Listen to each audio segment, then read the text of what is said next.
You're missing two defensemen and two pretty good ones. Thomas Hammer also out.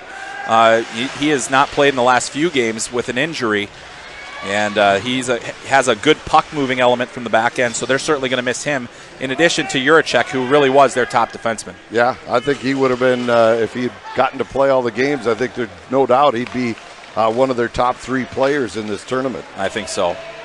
Now it's flipped in from center ice, taken in behind. Spacek plays it around to the near side, tried to get it to Koss. That was intercepted. Canada trying to put it out front again. Bedard looking to center, but it's cleared out to the neutral zone. Bedard knocks it free, and now the Czechs get it out to center. Trying to move it ahead was Mara. He lost it, but the pass was behind Bedard. He's offside, blue line, turned right back, and now Canada starts again. Ceulemans throws it ahead, long shot, deflects off the defender to the near side. Pushed to the line, not out.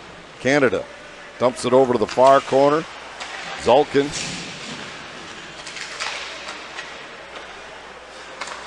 Back to the point. That shot dumped over into the near corner.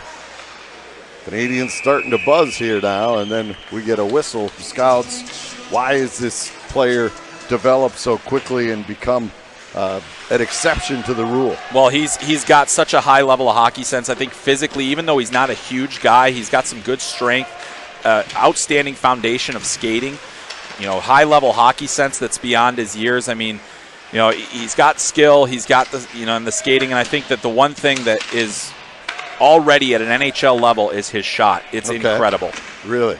Sends it all the way down. 2 outstanding plays by Corson Ceulemans there. He's great in pursuit, forces the turnover on Koss, who was trying to get it up to the point there, and then he gets the clear. So 2 excellent plays for the University of Wisconsin commit, Corson Ceulemans. Czech Republic in the preliminary round, their power play, 3 of 14, 21%. That was 7th best in the tournament. Now Burbanic's a drive and a big block in front. Guillaume Richard with that one, outstanding.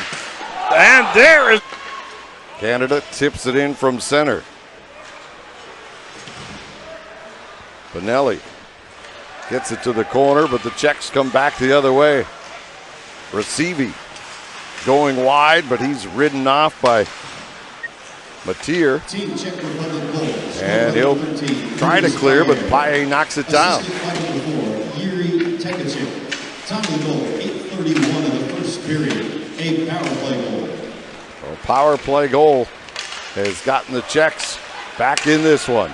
Paye turning inside his own line, feeds it up the far side. It's pushed across the Canada line, but Zellweger takes over there and turns it back up ice. Zellweger after it, and he fanned on it as he tried to drive it in. And now Millar's back the other way, fires his shot right on, and Slozil back to get it. Plays it around to Pinkus. And now back the other way comes the Czechs. They'll play it in and give chase. Richard back to get it. Plays it to the line, not out. Shattering his stick there was Paye, and so he's got to go get a new one. Meanwhile, Canada counters. Zulkin puts it towards the net. Or Zilkin rather, and that was turned away. Now Matier, long rink-wide feed, connects on the far wall. Canada trying to play it in deep. That was blocked. And now Richard sends it all the way down. Chutney out of his net, sets it up there. And the Czechs trying to get out of their own zone. A turnover in front.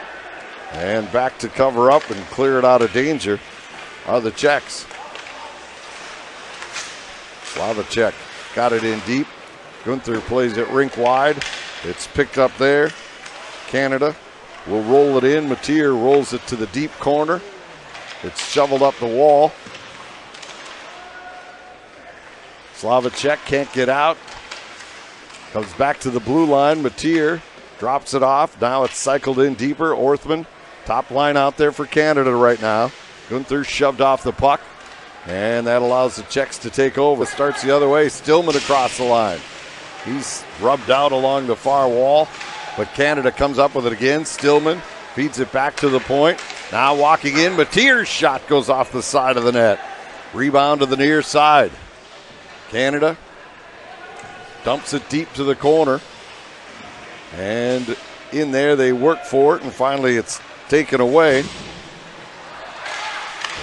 Kahicek gets it out, but it's right back in. Canada getting easy entries right now into the Czech zone. Yeah, and we've mentioned how the Czech D is also pretty shorthanded at the moment. It's some of their best defenders not available, and that's a tough position to be in.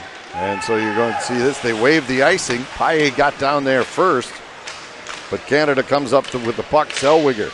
Yeah, Paille just unfortunately he pulls up there, and it just gave an easy out for Zellweger, who has the mobility and quickness to get that out of there. Not sure what he was thinking there, if he thought it was going to be icing, and so he just let up on it or what. Yeah. But took a strange route, and as we saw him get his first bit of testing here in the last couple of minutes from the Czechs. Now in front of the Czech bench, they dig away for it. And finally, Millars comes away with it, gives it to Marcel on his backhand. He's ridden into the corner by Allen, but he's able to get it back to the point. Rolled back in deep. Allen clears, but it's right on the stick of a Czech defender who fired one just over the top of the net. Pinkus stepping in from the point position. He'll carry it to the corner. A backhander, rebound, they score! Milwaukee. And Stewart's wins the faceoff. Urbanek brings it back to the point. Sfuzel drops it off, and it's knocked off Stewart's stick, so they have to reset once again. Urbanek dishes off far side. Louisville in traffic. Now he'll back off, feeding it along the wall. Urbanek with it there. Feeds it across to the far side. Slozel. He'll wrist one. Backhander. Rebound in front. And it's knocked to the corner. Still with possession. Koch dropped it along the wall. It's held in. Fed over to Urbanek. Top of the far circle. Now high slot. Urbanek walks in. Takes the shot. And the rebound comes out to the near side. Slozel moves in. Tried to get Urbanek. Pass was just off the mark. Now he's stripped to the puck. And Canada gets it out. A good read there by Mason McTavish. We haven't said his name much today, but he has been one. Paille on the other side. Those two guys are really dangerous when they have the open shots. And obviously, you also have to think about Savozel at the top of the point. Mara gets it back in, slides it to a 5-1 advantage when Gunther scored just a minute 9 in on the power play. But then Millars answered for the Czech Republic to make it a 5-2 hockey game. Canada now. Access to highlights, although now with the internet, of course, you can watch hockeytv.com and watch your favorite teams all the time. But, it's an interesting, thought process that they were putting out before the tournament. Yeah, I think, like I said, I think most federations think that they do the best job and will do the best job with their own players, and they certainly, at least historically, have done pretty well. Now here's Canada across the line. Big hit there by Paille, staggers Orthman, but he pops right back up. On the far side, pass is picked off, and now Paille got it across the line, but then it's knocked right back out to neutral, and almost Orthman was gone on the breakaway. Then a big check on the far side by Nolan Allen. Save there, but there was a great glove save. You'll have to take my word for it. We'll cue it up again. We'll get to it for you. Don't worry. Spot check keeps it alive. Still on the power play. Canada down for another minute 5. Spot check at the near point. Takes a look. Comes back to Morowitz. Now to the far side. Shot. Not a flashy a save as the previous one, but Goudreau, same result. Keeps it out. Along the back wall, they fight for it there. 42 seconds left on the power play. The Czechs trying to make something happen. Mara knocks it free. He'll pick it up. Mara goes across. Bouncing puck. Rasavi couldn't settle it down, and that allows Canada to clear. Stewart's on the face-off. Couldn't control it for the Czech Republic. That allows Canada to dump it in. It's chipped up the wall, and now Marcel starts back. Marcel trying to cut to the middle. Throws a weak shot that Goudreau steers in behind. Now it's chopped to the point. Not out. Millar's a long drive. That hit the traffic in front. Follow-up shot. That did get through. And the save was made by Goudreau. More pressure by the Czechs here. 5:40 to go in the third. Or rather in the second. The Czech Republic trailing by 3. I think you just gave our Czech audience a heart attack there, Jim. Yeah, I had the 3 in there. I wanted to get the goal differential in there. And you don't want to see the puck on Shane Wright's stick, that's for sure. Wright wins the face-off, but Tiacek is able to knock it out to center. Canada picks it up there. Here they come across the line. Orthman puts it right in front, and Wright banged it off the post. Follow-up shot is blocked. Wright thought he had it buried, but it bounced off the post and stayed out. I thought he had it buried too, but that just glanced off the post. Brilliant play there by Shane Wright. Now here comes Wright again. Tried to throw it out front, but Tiacek blocked that. And now Rasavi starts back Ulrichter. Ulrichter trying to go wide. Matier shoves him off the puck on the far side. Now Matier is trying to get it out from the things that you can do to make sure that the book is pretty full. And you look at guys like Mason McTavish, who went and played in Switzerland. Brennan Hoffman played in Switzerland.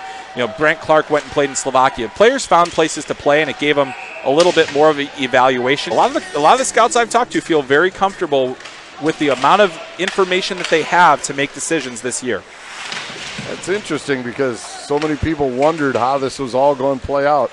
But I think if this tournament wasn't played, I think a lot of people would even have more jeopardy as that follow-up. So, not a great penalty to take there for Mason McTavish. All right, big chance for the Czechs here. Brabanics brings it back to the point. Slozal's shot.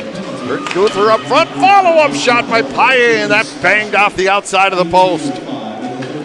Paye with it again, and his pass is off the mark. Comes all the way back down.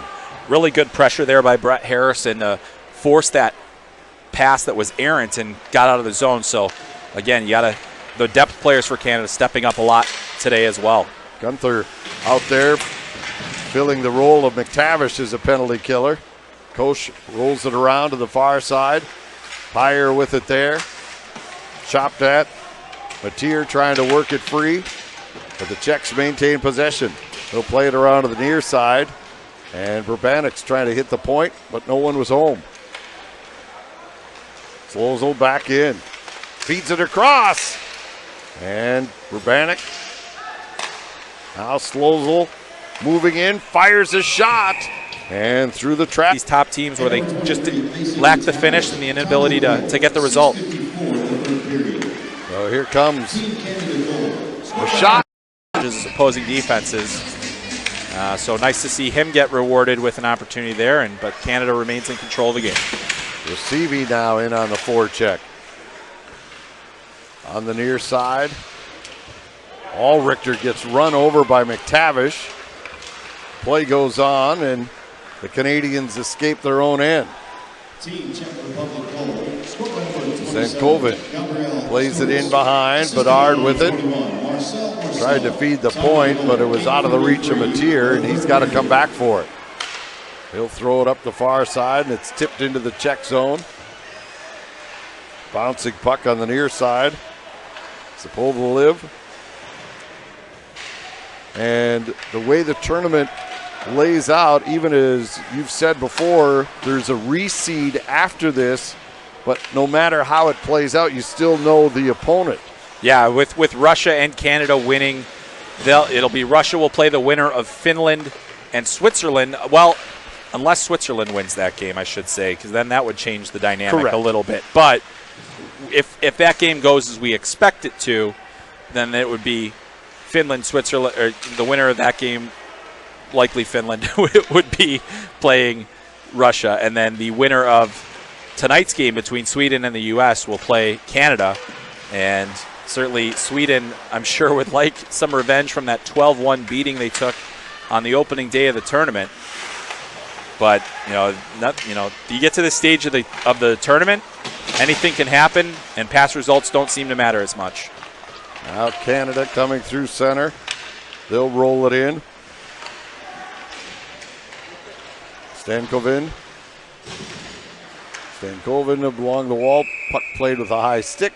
The closest that Canada is going to be, there was no Holinka Gretzky Cup this year, so this is a key opportunity for all these players. And I think that it was a great thing that the WHL let these guys go, because this is a very important opportunity for them to practice, to get ready for the World Juniors. And I know there were some Canadian fans that were not happy that, it was not just draft eligible players for this year, and that there were players for next year and the following year. But the reason Canada did that is they're back for it. Lofting a backhand to center. Paillet across the line. He's had a good tournament. Took a shot that really stung the defender there. That was Matier, but he stays out there. And that's the other thing for Canada right now. You're just trying to get out of this game unscathed. You don't want to. They've had some players that have been banged up over the course of the tournament and had to sit out games, including Shane Wright, who missed 2. Now has 6 goals in his 3 appearances in this tournament. Ridiculous. Very much so. 2.5 left.